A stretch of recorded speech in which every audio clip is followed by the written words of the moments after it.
দেখুন, একদিকে যেমন কেন্দ্র বা রাজ্যের এজেন্সিগুলো গত এক দশকে তাদের যাবতীয় বিশ্বাসযোগ্যতাকে নিজেরাই ধূলিসাৎ করেছে, তেমনি অন্যদিকে রাজনৈতিক দলগুলো নিয়মিত বেশিরভাগ তদন্তে বাধা সৃষ্টি করে তদন্তকারী সংস্থাগুলোর কাজটাকে আরও কঠিন করে তুলেছে। একদিকে দেখুন, ইডি বা সিবিআইয়ের কেস হওয়া মানেই তৃণমূলের নেতানেত্রীদের ডাক বা বাড়ি অফিসে রেড।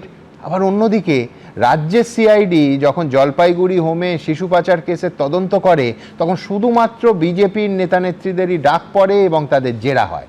এটা খুবই দুর্ভাগ্যের যে রাজনীতির কুশীলবরা এখন দায়িত্ব নিয়ে ওই কোট আনকোট নিরপেক্ষ তদন্ত বিষয়টাকে সোনার পাথরবাটির মতো অক্সিমরণে পরিণত করেছে।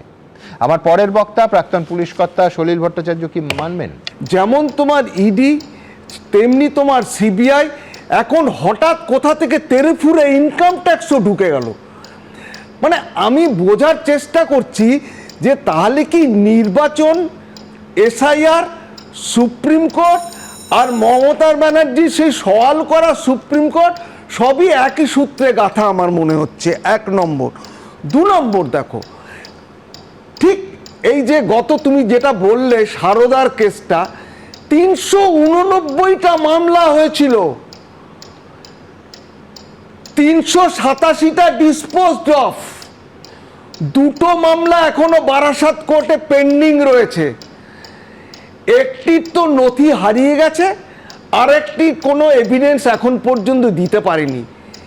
তাহলে দেখো, যেরকম পুলিশ বলো, যেরকম সিআইডি বলো, স্টেট গভর্নমেন্টের রাজ্য সরকারি ইকোনমিক অফেন্স উইং বলো, আর অ্যান্টি কারাপশন ব্যুরো বলো, আর এদিকে ইডি বলো, আর সিবিআই বলো, আর ইনকাম ট্যাক্স বলো। সারদা সুদীপ্ত সেনের কেসে রাজ্য পুলিশ বলছে সেই কেস ফাইলটাই হারিয়ে গেছে, কাগজপত্র হারিয়ে গেছে। ফাইলটা তো এমনি এমনি হয়, নথিটাই হারিয়ে গেছে।